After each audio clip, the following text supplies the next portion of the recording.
Hello guys, this is Rox, and in this series I'm gonna make you a better player in Dune Awakening. For this lesson you are gonna learn about base efficiency and optimization. I'll not teach you how you should exactly build your base, because that's all your creativity in making a base of your liking. Or if you want, you can simply purchase a whole base already done in the exchange, by buying other people's Solido Replicators, and you can even preview them from the outside. But I think it just feels nice to create something on your own. Even if it's a box, it's your special box. Okay, a brief explanation about bases and Dune overall. To make a complete base, you need different types of resources, which are divided into fuel cells, metal, ores, sands, components, and blood/water, which we can put these two together since they are related to each other, as blood in this game is converted into water. And water in this game is not just for drinking. Water is used in almost every crafting that you will do. So as you see, water is insanely important in this game.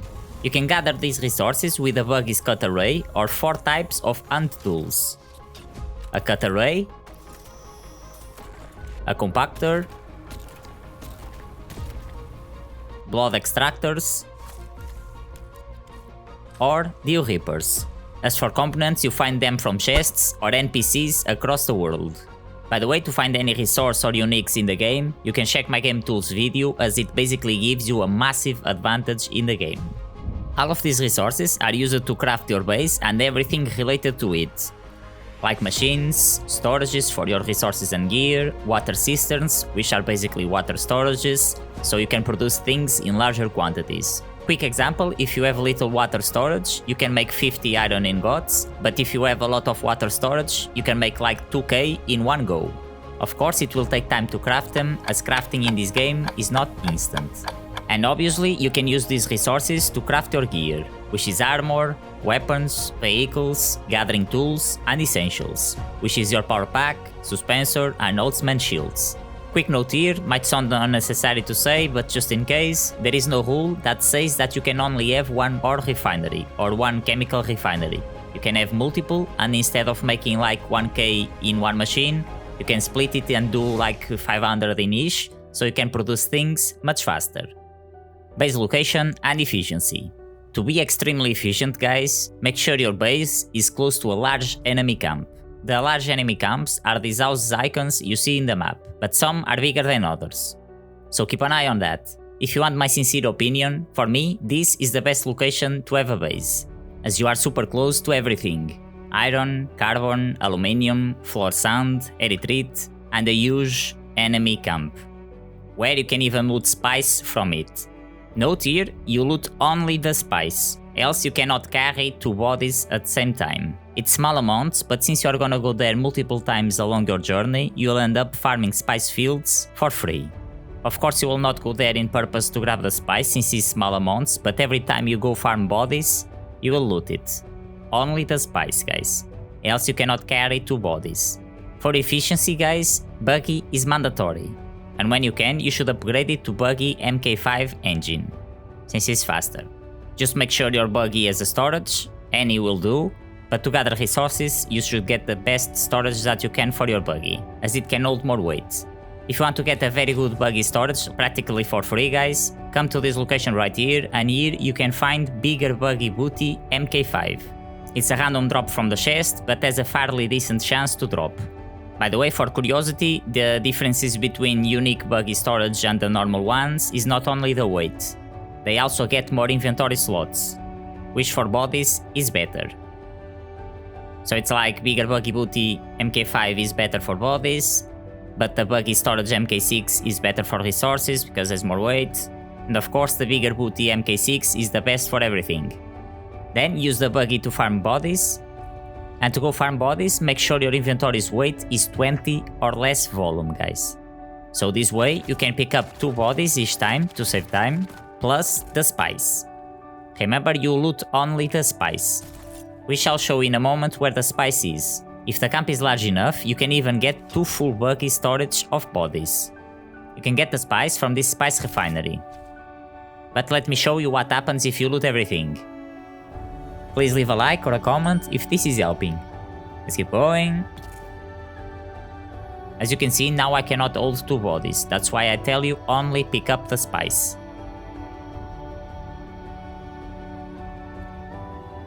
Now, whenever you are not in your base, you want to make sure that your base is crafting something. So while it is crafting, you can do stations, progress in stories, farm spice or resources in deep deserts, or do some PvP, it's completely up to you. When you are outside of your base is working for you. Trust me, losing like 20 minutes and having your base working for like 5 hours straight is worth the time. If you prefer, you can also do this before you go into sleep, so things craft while you are sleeping. And if you are extremely active, you can do both. About the base location, guys, if you play only deep deserts, you can also build your base in the edge of the map, as it is obviously faster for you to get in overworld to travel faster between Agabazin and deep deserts. However, let's step up a notch. If you care a lot about Landsraad, if you are Harkonnen, you should build your base on this side of the map. The reason is you will be super close to your faction quartermaster, so it's super fast for you to make your deliveries.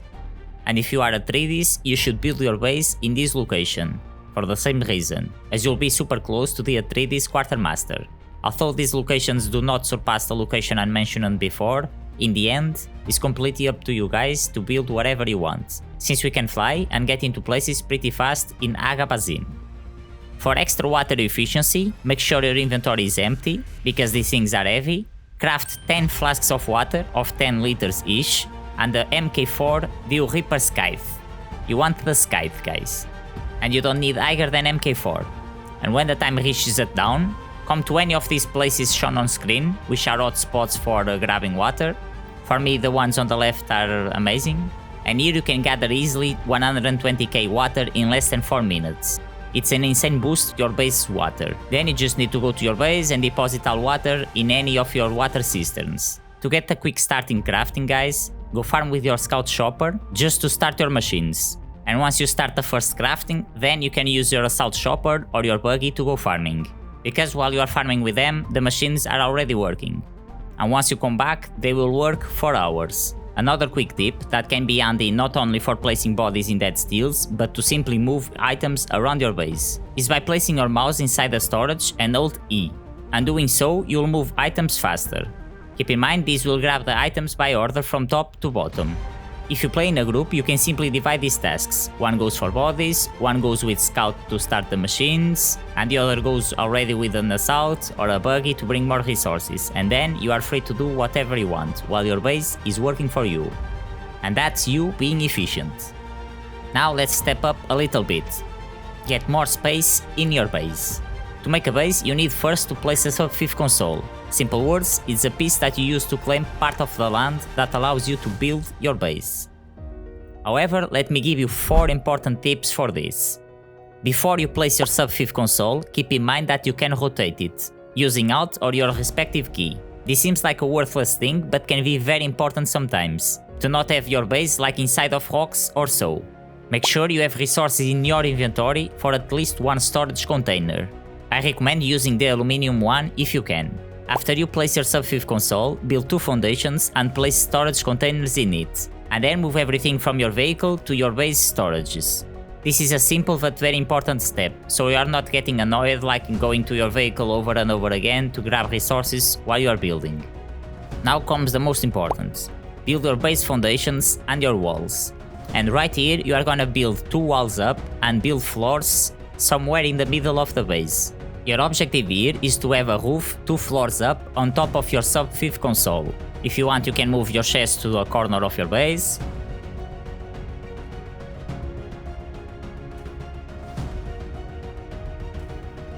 And now we are gonna destroy the Subfief.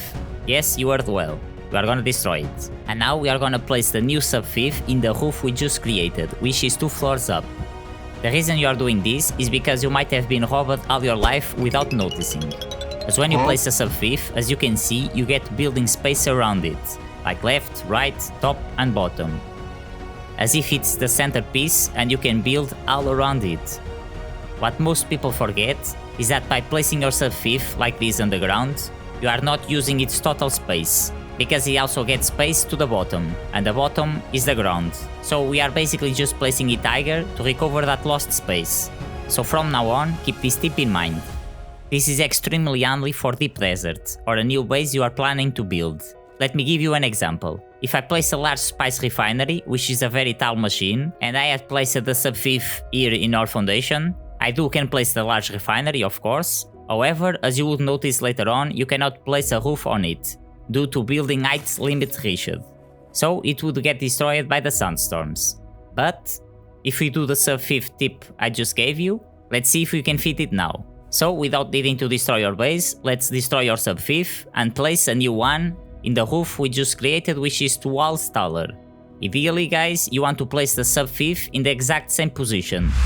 And by this I mean place it in the center as your other Subfief was. So this way your building stays centered with it and you will never have problems. And no, you cannot move the existing Subfief, it does not work as the base area doesn't move along with it. So you really need to delete it. As you can see, you can even put the pizza tower in here. Might be a subtle detail, but is very important.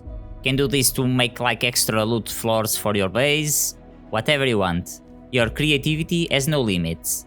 And of course, if you are applying this for deep desert, remember you can and should use Solido Replicators, so you don't need to repeat these steps over and over again. So save your time and take advantage of Solido Replicators. Important, Solido Replicators vanish after getting used. The good news is that you can simply do a bunch of copies as many times as you want, and you can craft them at the Survival Fabricator.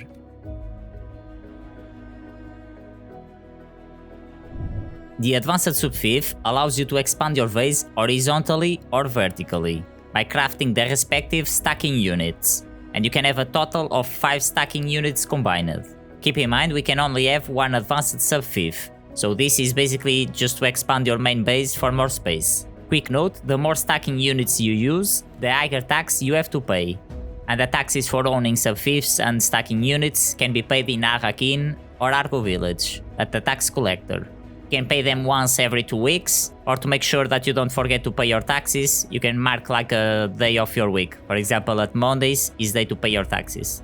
If you don't pay your taxes, your Subfief will stop protecting your base with a shield. So your base will eventually get destroyed by the sandstorms slowly. By the way guys, I'm not a building master, so if you have any useful tips to help others in here, please share your wisdom in the comments. Now I'll teach you a few things about base setup and organization. To place the base machinery will require power generators for them to work, which is like electricity basically. In simple words, the green numbers are plus, and the yellow numbers are minus. And for your base to work, the green numbers should be equal or superior to the yellow numbers. So let's say you have 10 of these green ones. 75 times 10 means you have 750 power. So you can build things until you reach that power. If you surpass your base power limit, all your machines and your base shield will automatically shut down. To fix that, simply build more power generators. But here are 2 important things and a tip. Your base keep using power. It's like electricity in real life, you keep paying for it. But in this game, instead of paying for it, you need to have fuel or lubricants to keep your power generators running, which you craft them at the chemical refineries. When you open your Subfief console, as you notice, you can check your base power. So this means you can see your total power, the power that you are using, and the power you have spare. And of course you can see your base power duration, so you know when it's time to refuel. So this is extremely useful for you to check how much power you need to keep your base running, so you don't waste resources and just have enough power for what you need.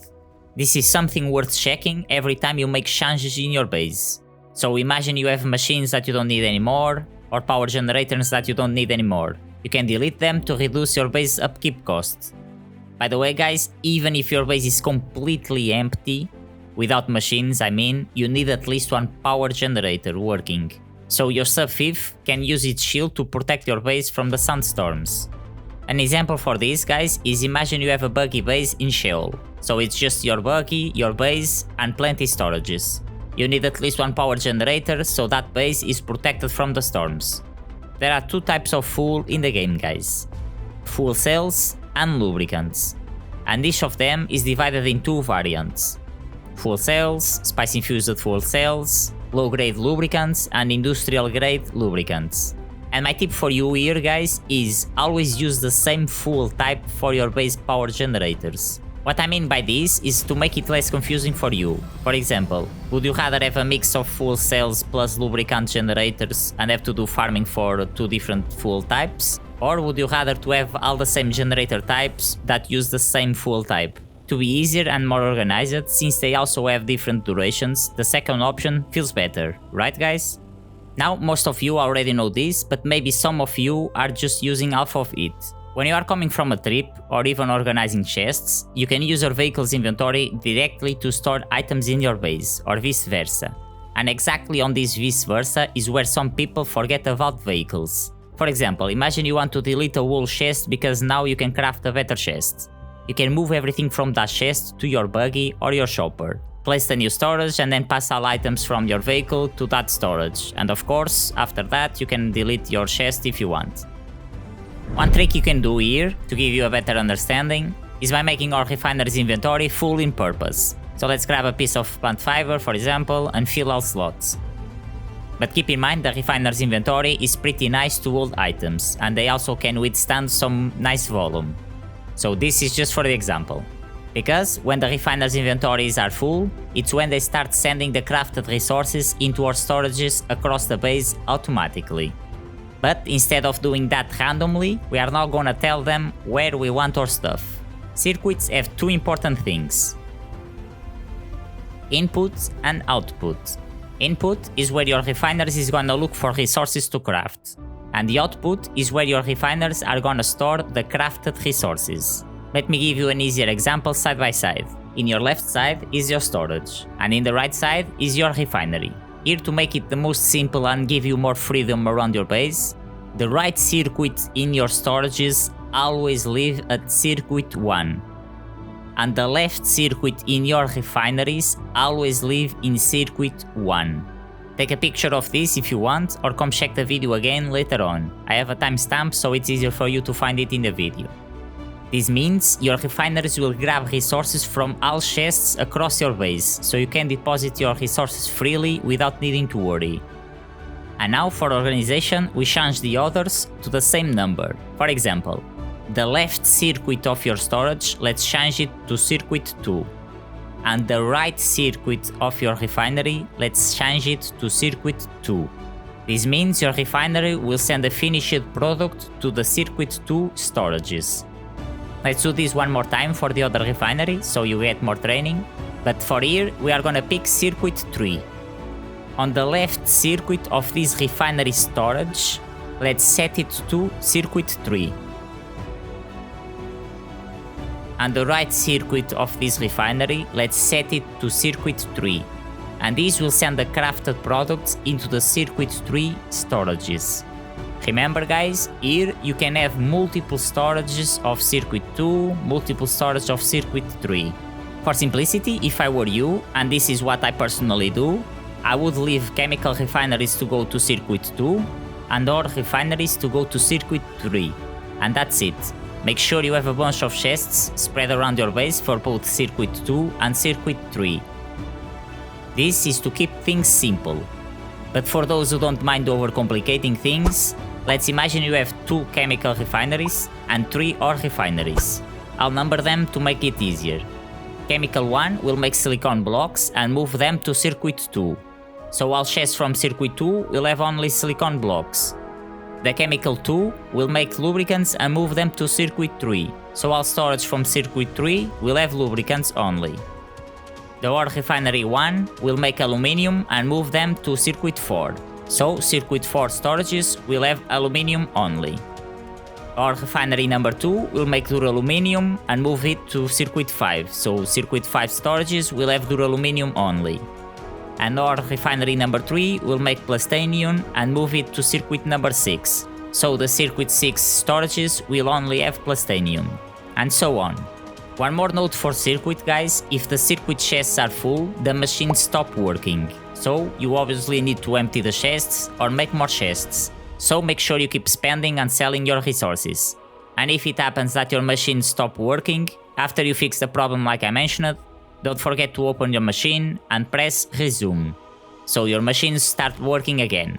If I explained this well, now you understand why you have resources spread randomly across storages on your base. It's simply because you have all refineries placing the crafted resources on Circuit 1 storages. It's not mandatory to set up your circuits, guys. You simply have everything on Circuit 1, so you have to just look around your base for the things. But having circuits basically keep things tidy and organized. I hope I kept things simple and that you enjoyed this lesson. Remember your lessons, and the door to the future will open. Consider leaving a like and subscribe. Thank you for watching. Rox is out.